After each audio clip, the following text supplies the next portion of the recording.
Some crimes are so heartbreaking or shocking that they change laws, change society, or even earn the label crime of the century. But the stories that made headlines in decades past aren't necessarily remembered today. I'm Amber Hunt, a journalist and author, and in each episode of this show, I'll examine a case that's maybe lesser known today, but was huge when it happened. This is Crimes of the Centuries.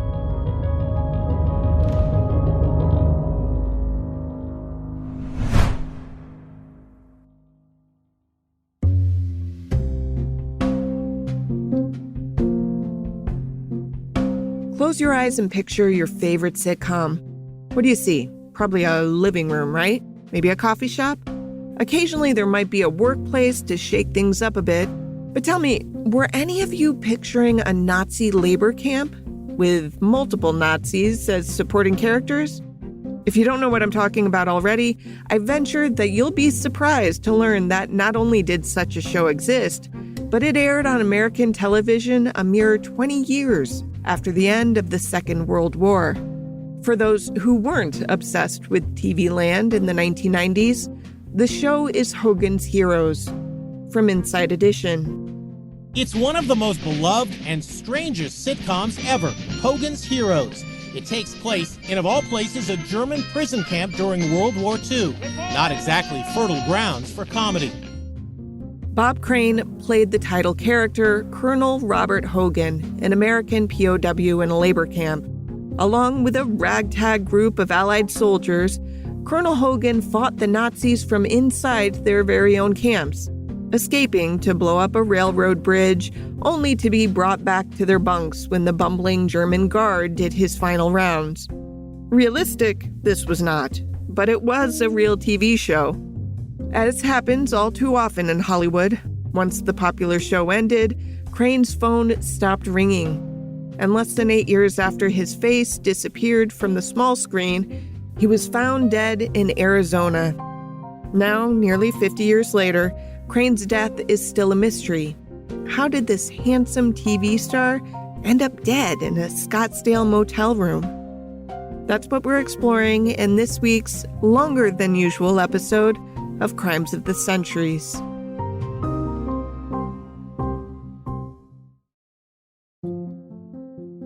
Robert Edward Crane was born in Connecticut, the youngest of two sons born to Rosemary and Alfred Thomas Crane. At age 11, he began to play drums and was soon organizing small parades through the neighborhood with his friends. By high school, he was skilled enough to join the orchestra, marching and jazz bands, and he also played in youth orchestras in the Connecticut and Norwalk symphonies, which means he was either extraordinarily good or he was just the only kid in the region whose parents let him have a drum kit. Either way, Crane graduated from Stamford High School in 1946 and 2 years later joined the Connecticut National Guard for a term of 2 years. Halfway through his commitment, he married his high school sweetheart, Ann Terzian, and once he was honorably discharged in 1950, they began to build their family, eventually having 3 children together, Robert, Deborah, and Karen. In the same year as his discharge, he focused on the next phase of his career. With an amazing voice and podcasts still decades in the future, Crane had to get a job with, a real radio station. As in, he had to get dressed and go to another building that had a microphone instead of just going to, a room in his basement. Crazy. Beginning at a station in Hornell, a small town in western New York, he graduated to bigger and bigger stations over the next few years, hopping from Hornell to Bristol in Connecticut and then to Bridgeport, a bigger station that covered a portion of the New York metro area. By 1956, he had been hired to host a morning show for CBS Radio, but this job took Bob to the opposite coast, at their flagship station in Los Angeles. While in Los Angeles, Bob Crane started to make a name for himself. It didn't hurt that he happened to hit right as radio became a cultural phenomenon and radio hosts were becoming celebrities, along with the musicians whose records they played. In his morning show, Bob earned the nickname King of the LA Airwaves by offering up witty banter with guests like Frank Sinatra and Bob Hope, even playing the drums with some bands. Here's Crane chatting with Rod Serling of The Twilight Zone. Rod Serling is a name that's been associated with the television industry. Since what year was it that you broke into television in a big way, Rod? 49. Was it not that long 1949, ago? I did my first TV. And what was the show? It was a show called Stars Over Hollywood, done out here as a half hour. And I think I got all of $100 for the first script, Bob. You wrote the script. For those of you who may not be familiar with television, Rod Serling is one of the leading writers, actually more than a writer. What is a better word than writer? Writer is a good Yeah, thing? that's a fair sobriquet for any... So you made $100 on your first writing effort. They got what they paid for, Bob. It's as simple as that. According to The Murder of Bob Crane by Robert Graysmith, that's the same author who wrote the Zodiac book that was turned into a movie, by the way, Crane became one of the very first DJs in the U.S. to earn more than $100,000 a year, which translates to over $1 million today. Being in LA, it was only a matter of time before Crane started looking for avenues into acting. With his new industry contacts, he was able to guest host for Johnny Carson, not for his nighttime talk show, but for a daytime game show called Who Do You Trust? Crane also got guest roles on other shows.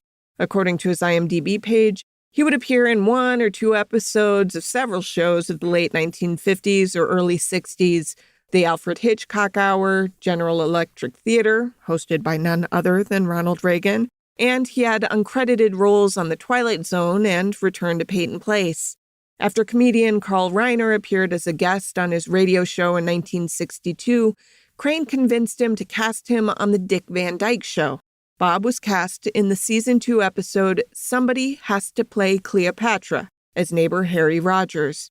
This character, played by Crane, was cast in a community play as Mark Antony as the women all vie for Cleopatra while the husbands watch in jealousy. Donna Reed, not only the star but the producer of The Donna Reed Show, the first television show to feature a mother at its center, saw Crane on The Dick Van Dyke Show and offered him a guest role. He was only supposed to appear in 1 episode as neighbor Dr. David Kelsey, but the popularity of the character prompted Reed to bring him back as a regular cast member. Eventually starring in more than 60 episodes, Crane also kept his day job at KNX Studios before leaving the Donna Reed Show at the end of 1964. According to Crime Library, Crane was fired from the show because producers felt his character had become too suggestive for a series known for its wholesomeness, but it's unclear whether that was the fault of the writers, or of Crane, or maybe both. Still, Crane was riding high and was soon offered the starring role in a new sitcom in development at CBS in 1965. Yep, this would be the one about World War II POWs called Hogan's Heroes. He would play Colonel Robert Hogan, the highest-ranking Allied officer in the POW camp, who oversaw a ragtag group of prisoners and continually outsmarted the bumbling German guards. In the opening scene of the pilot episode, Sergeant Schultz is doing prisoner checks, and when there's one less than expected, Schultz says to Hogan, "Oh, please, not again." And when the Germans release the dogs, one of Hogan's men tells the dogs, "No, not yet, you dummy." And the dogs sit quietly to wait. Get it? Because in the world of Hogan's Heroes, the prisoners not only outsmarted their captors, but their guard dogs too. Get it? The show's premise was always considered a little controversial for a sitcom.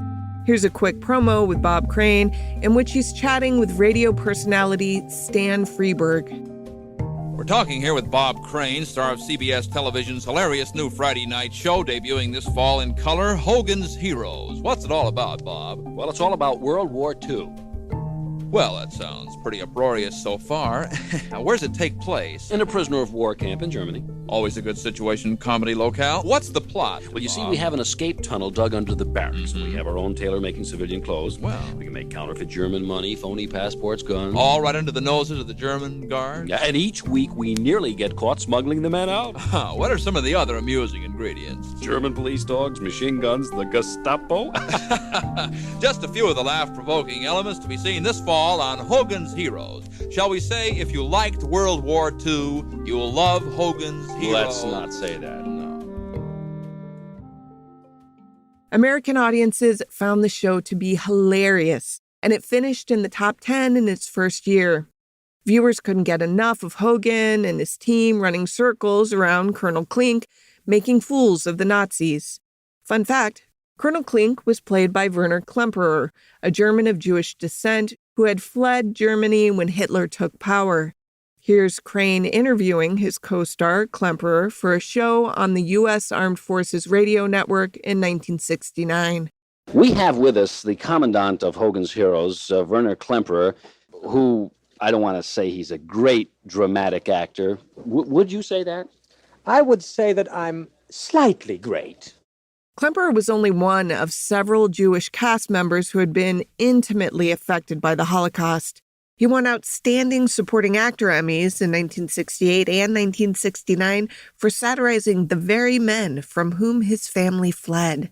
In the 6 years the show was on, Crane was also nominated twice for an Emmy, in 1966 and 67, but he lost both times. By 1971, Americans were suffering from war fatigue. The peak U.S. involvement in Vietnam had been in the spring of 1969, and the headlines at the time promised that the 500,000+ U.S. troops sent over there meant that the war would begin to fade soon.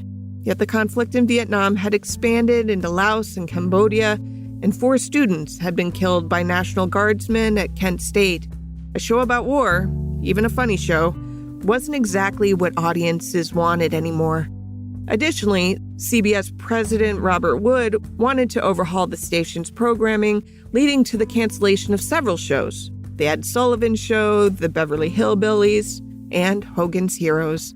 According to True Crime Library, Crane was deeply disappointed in Wood's decision, saying, quote, "I know a show can end in mid-sentence, but we were still a hit, still at the top. I just don't understand." End quote. After the cancellation, Crane's roles grew smaller and smaller. In 1973, he scored the lead role in a Disney TV movie, Superdad, and also bought the rights to a comedic play called Beginner's Luck. He began to tour the play, as both the director and the star, at dinner theaters in Florida, California, and Arizona. When he returned home between theater dates, Crane managed to book guest spots on shows like Policewoman, Quincy M.E., and the iconic camp classic, The Love Boat. 4 years after the cancellation of Hogan's Heroes, Crane hoped his luck was changing when NBC greenlit The Bob Crane Show in 1975. But the show performed poorly, far poorer than the network had anticipated. They canceled it after 13 of the 14 planned episodes aired. In an interview with the Beaver County Times, Crane was weary about the cancellation, saying, quote, "Maybe realistically, in a career, you only have one hit series. Maybe Hogan's was mine," end quote. As Crane lamented wistfully to the reporter, he admitted he wasn't going to be in the running for the latest Scorsese movie, but he still had dreams of being cast as a drummer in a movie set in the 40s, a chance to combine his loves. And yet, the photo the Beaver County Times ran along with the article was a press photo from Hogan's Heroes, a show that had been off the air for 5 years at this point. It seemed that neither Crane nor America could let go of Colonel Hogan. With Bob Crane's professional life floundering, you might be wondering how his personal life was faring. In short, not awesome. If you remember, Crane married Ann Terzian in 1949 while he was serving in the Connecticut Army National Guard. According to the Youngstown Vindicator, the couple had 3 children: Robert David, born in 1951, Deborah Ann, born in 1959, and Karen Leslie, born in 1961. But Crane, like his most famous character, was reportedly a womanizer. His eldest son, Robert, eventually wrote a book about his father's life and career, which included all the intimate details none of us want to know about our fathers. Robert explained that while Crane was still married to Anne, he used his celebrity to meet women and collect nude photos of them. In the very first season of Hogan's Heroes, Crane began an affair with Cynthia Lynn, who played the only woman in the show, Colonel Klink's secretary, Helga. And when Lynn was replaced in season 2 with Patricia Olson, stage name Sigrid Valdis, Crane began an affair with her instead. In love with Patty, he wanted to marry her, but was extremely conflicted. To author Robert Graysmith, Crane's Catholicism was at the heart of his conflict. In June 1970, he divorced Anne, and only 4 months later, he married Patty on the set of Hogan's Heroes, surrounded by their co-stars. Patty gave birth to a son the following year, and they adopted a daughter a few years after that. Robert Jr. later claimed in his book that Patty was already pregnant when they were married, and that since Crane had a vasectomy in 1968, it was highly unlikely that he was blood-related to his new little brother.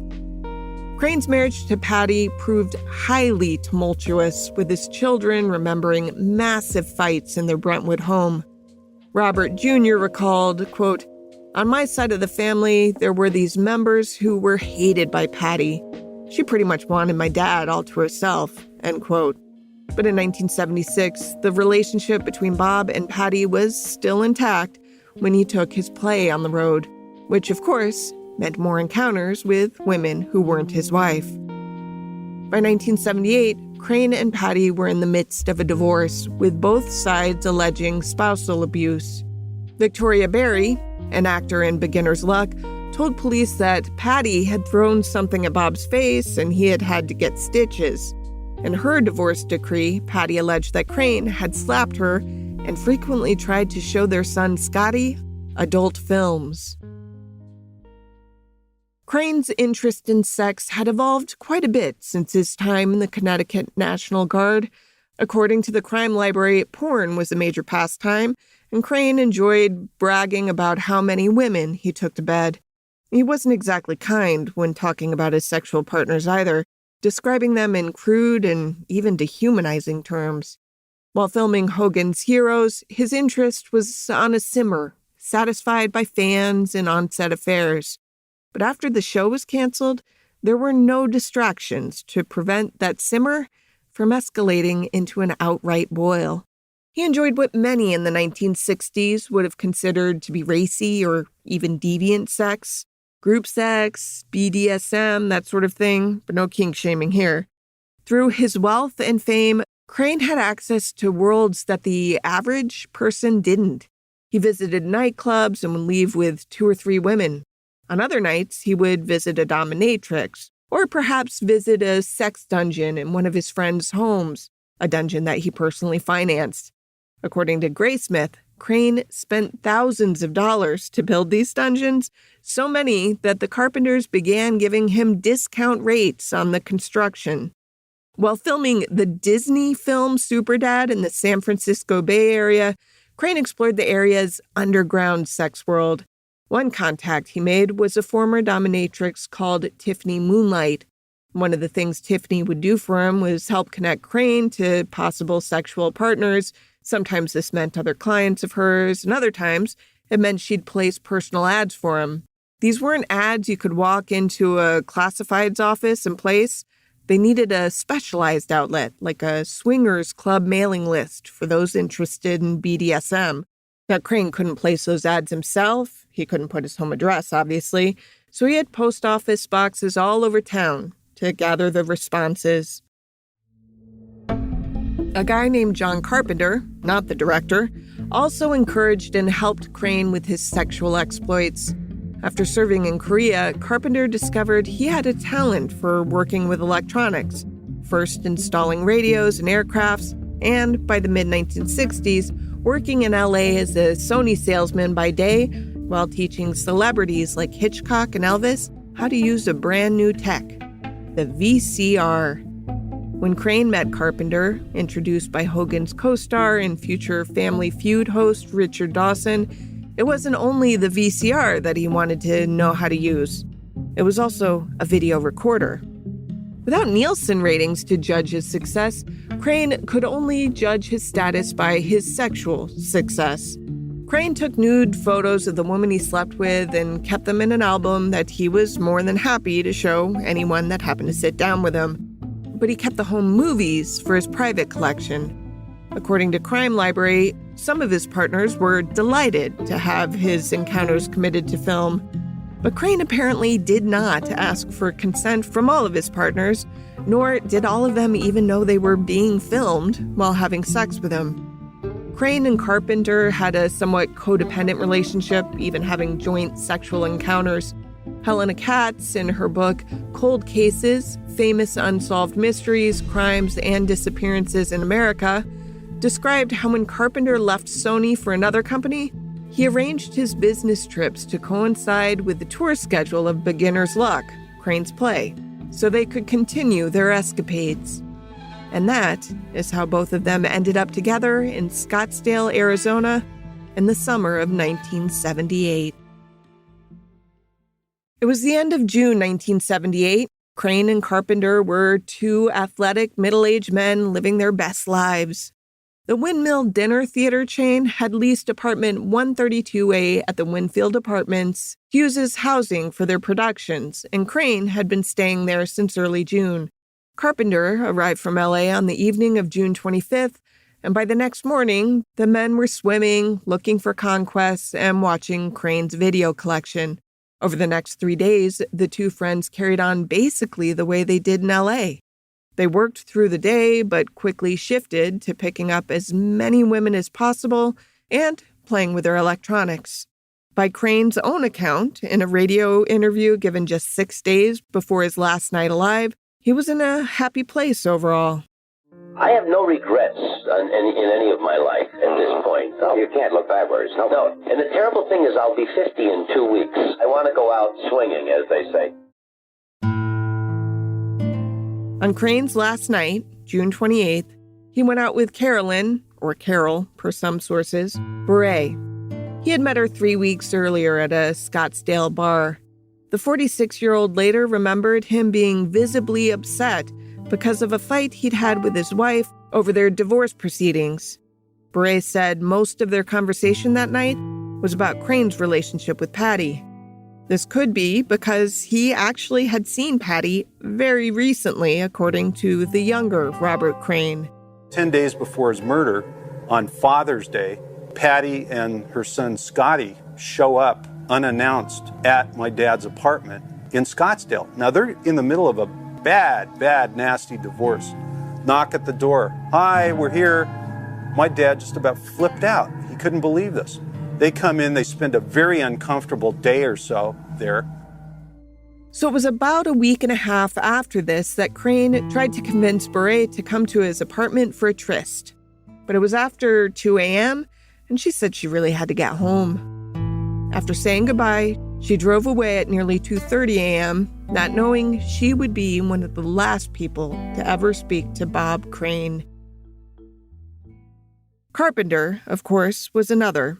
He was supposed to return to LA the next morning, so he called Crane when he got back to his motel room half a block away.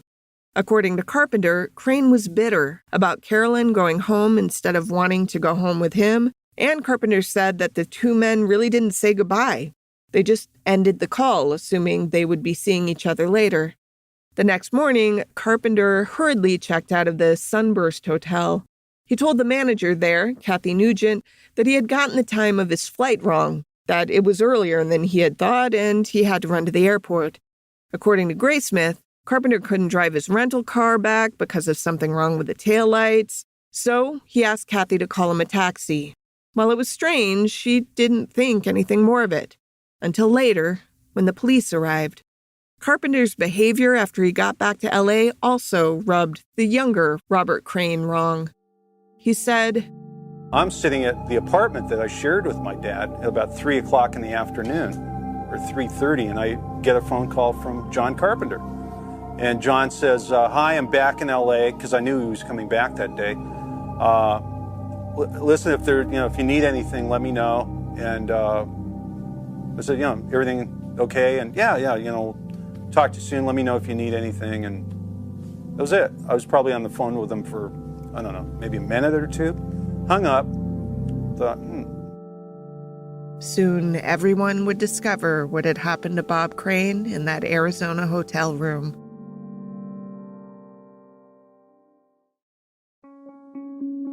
At 2 p.m. on June 29th, Victoria Berry pulled into the parking lot of the Winfield Apartments in Scottsboro, worry furrowing her brow. She and Bob had been scheduled to appear at a luncheon for a local television academy, but he didn't show up and he didn't call.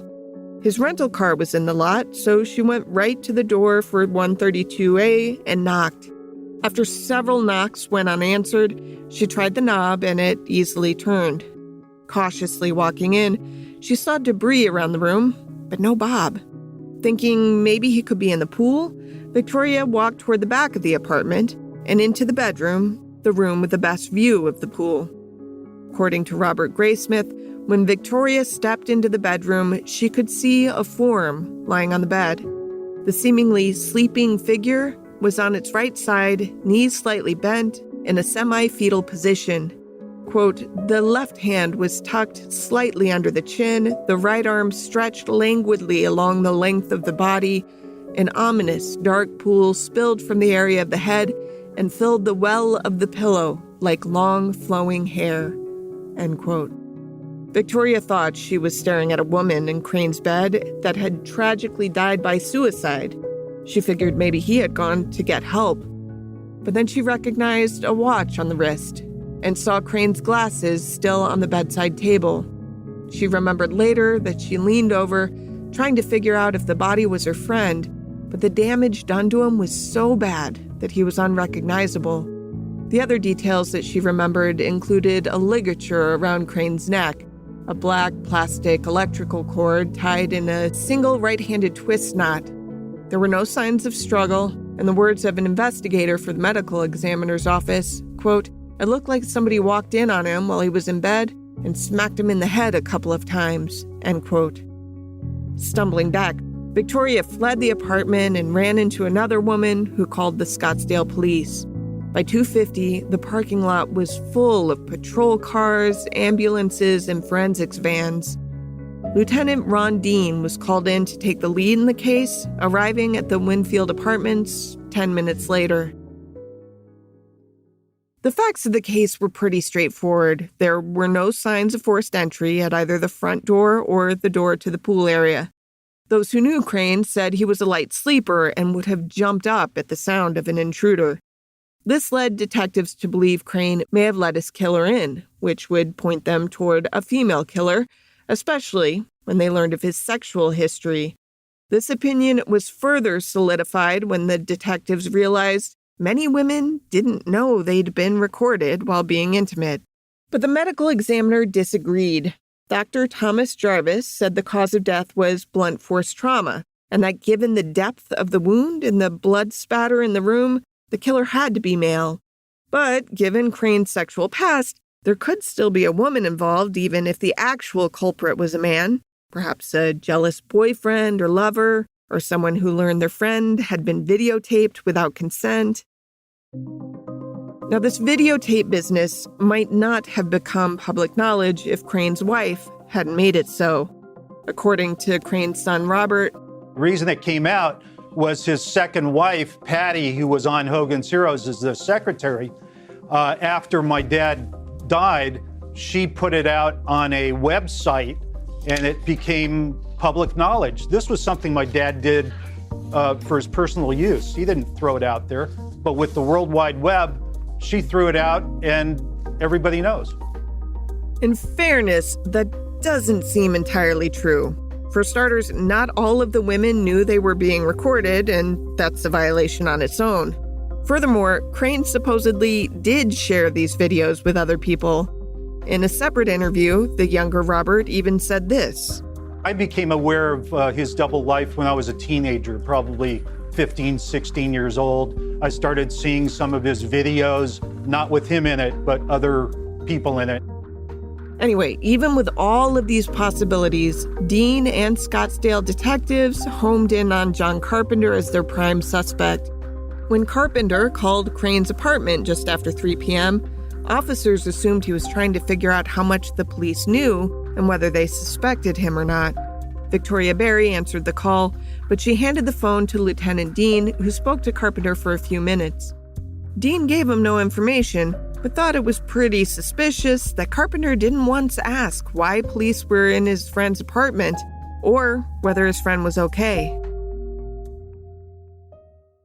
After interviewing Kathy Nugent at the Sunburst, finding Carpenter's car was a top priority for this investigative team. According to John Hook in his book, Who Killed Bob Crane? The Final Close-Up, Carpenter's rental had been a new blue and white Chrysler Cordoba that the police tracked to a nearby dealership, where it had been taken to fix the taillight issue. When officers arrived at the dealership to inspect it, they found a streak of what looked like dried blood on the switch for the electric window and, quote, several other small spots and smudges of what appeared to be dried blood, end quote, all on the passenger side door. Being 1978, there was no DNA testing, but they could do blood typing. Blood taken from Crane during the autopsy was compared to the blood from the car. Both were type B positive, one of the rarer blood types found in only 9% of the population. After going through many other alternatives, they came to the conclusion that Carpenter had killed Crane with a blunt instrument, wrapped the murder weapon in a towel, and put it in the front seat of this car. But the towel didn't cover the entire weapon, allowing for the transfer of blood onto the passenger side door. Police never found the murder weapon, believing that Carpenter either dumped it somewhere or packed it in his suitcase and took it back to California. Scottsdale police flew to Los Angeles on July 1st to have their first conversation with John Carpenter. Careful not to show their hand, they framed their visit as a simple interview with the victim's best friend and one of the last people to see him alive. Carpenter recounted his time in Scottsdale, claiming ignorance about the blood found in his rental car, and answered questions about the nature of his relationship with Crane. Not satisfied, the detectives asked if he would be willing to go back to Arizona. And on July 2nd, that's where they all flew. While one team of detectives flew Carpenter back to Arizona, others on the team were interviewing staff at the various watering holes around Scottsdale. Linda Robertson, a server at Bobby McGee's nightclub and restaurant, told them she had witnessed a tense argument between Crane and Carpenter only 2 days before the murder. Described in the book, Who Killed Bob Crane? The conversation was not relaxed, with Robertson saying, quote, I think they were trying to keep it down some because there were people sitting next to them, end quote. Police would later describe this conversation as a breakup, with Crane trying to extricate himself from Carpenter, hoping to cool their relationship. So to recap, we've got one murdered man who was still marginally famous, and one man whom the police believed to be the murderer. Blood matching Crane's type was found in Carpenter's rental car. Carpenter was one of the last people to see Crane alive. He then hurriedly left the next day to go back to California, and he had no verifiable alibi for the hours of the murder. 2 weeks after his first interview, Carpenter was brought in for another one. But by the end of that interrogation, it was clear the police had no real evidence against him. So when Carpenter walked out of the Scottsdale Police Department in July 1978, he was a free man, free to fly back to Los Angeles, albeit under a cloud of suspicion. According to an article in the Santa Cruz Sentinel, Crane was buried in the Oakwood Memorial Park after a Catholic Mass at St. Paul the Apostle Catholic Church in Westwood, California, on July 6th. Attending the funeral were Hogan's Heroes co-stars and other actors like Carol O'Connor, John Astin, and Patty Duke Astin. While the homicide was officially categorized as a cold case, detectives were still assigned to it throughout the years. By 1990, the detective in charge was Barry Vassell. He'd been one of the first officers on the scene in 1978 and had been working the case ever since. According to author John Holt, a turning point came with the 1988 election of Maricopa County Attorney Rick Romley. Having run on a tough anti-crime platform, he promised voters he could prosecute all cases, not just the ones that seemed easy. Vassell teamed up with Jim Raines, a former detective who worked as an investigator for the county attorney's office, to take a fresh look at the 10-year-old Crane case. While looking through the evidence, they stumbled upon their white whale, something that had been missed in the initial investigation. In a photograph taken of the Cordoba's passenger door, they saw a, quote, tiny bright red speck near the stitching on the blue vinyl above the door handle. A metal ruler next to the speck measured it to be no longer than 1/16 of an inch in diameter, end quote.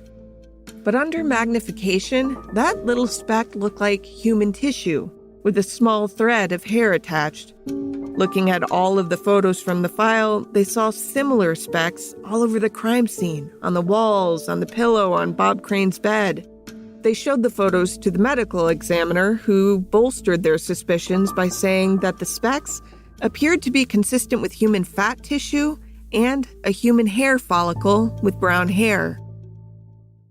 Another question they wanted answered was the matter of the murder weapon. Not only had it never been found, but it had never even been identified.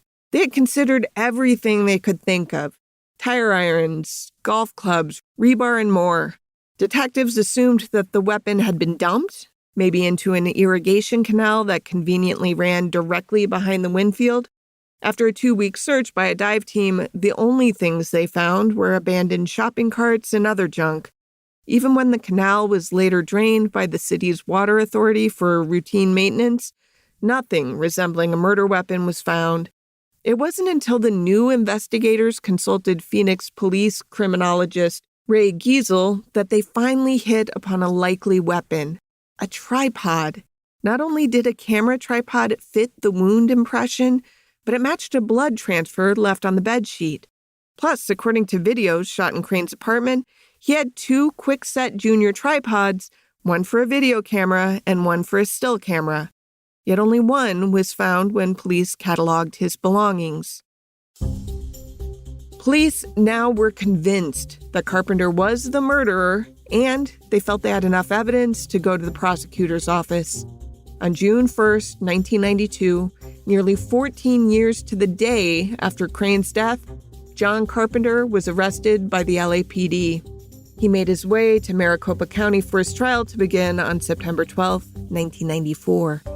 As convinced as the detectives were in their evidence, the prosecution faced an uphill climb.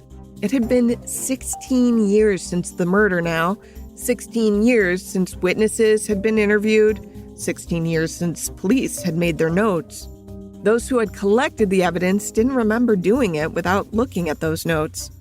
Since no one thought the speck was important, it wasn't preserved.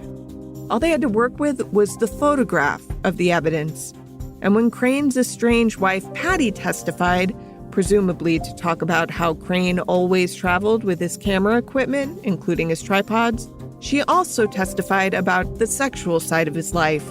This allowed Carpenter's defense attorney to show the jury, quote, that Crane's womanizing left a trail of people with ample motive to kill him, end quote, and that in turn undercut prosecutors' theory that Carpenter had turned deadly when Crane tried to distance from him.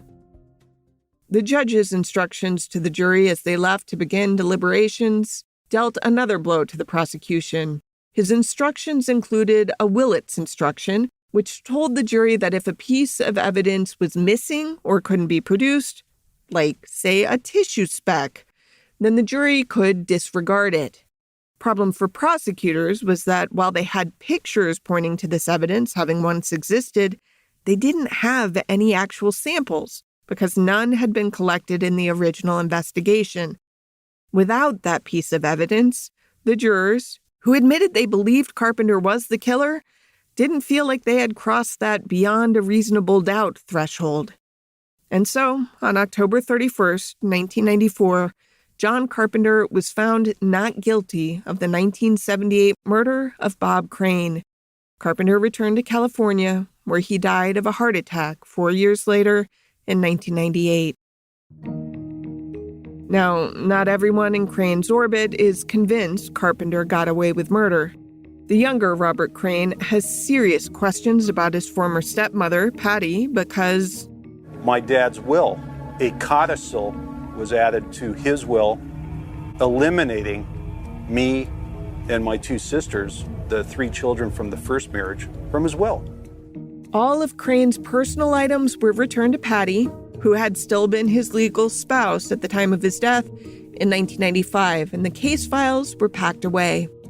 But some amateur sleuths were determined to solve the case. The final 5 chapters of John Hook's book covers his own investigation into the case and concludes that Carpenter was indeed the murderer of Bob Crane. But as it was with the 1994 court case, the evidence is circumstantial. Hook had managed to track down the original blood evidence from the case in 2016, and he arranged to have it tested for DNA, but the report that came back was disappointing. No DNA sequencing could be done. The only result they were able to get was that the blood was from a male contributor. Even with modern technology, this murder remains unsolved. Bob Crane brought laughter to millions with his charming smile as he and his heroes made fools of Nazis for 6 seasons. His brutal murder surprised many, but revelations about his sex life, especially those on display in the 2002 biopic Autofocus starring Greg Kinnear as Crane, were the most surprising for his fans, and surely the reason that this case has managed to capture the public's imagination to this day.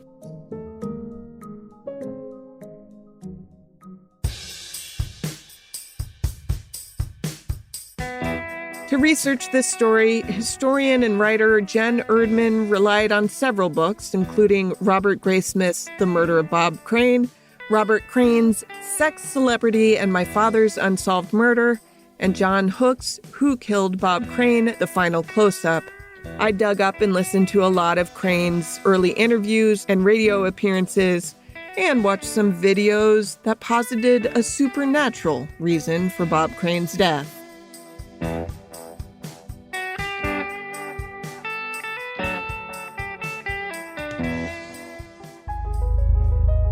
Crimes of the Centuries is a production of the Obsessed Network. To learn more about its shows, go to obsessednetwork.com. This episode was written by me, Amber Hunt, and produced by Jennifer Swatek. Steve Tipton edited the script. Original music is by Bruce Hunt and Andrew Higley. Other music comes from Blue Dot Sessions and Universal Music Productions. If you like us, help us out by rating and reviewing us on Apple Podcasts. For more information or to recommend a case, go to centuriespod.com. On Instagram and Twitter, we're at CenturiesPod, and check out our Crimes of the Centuries podcast Facebook page.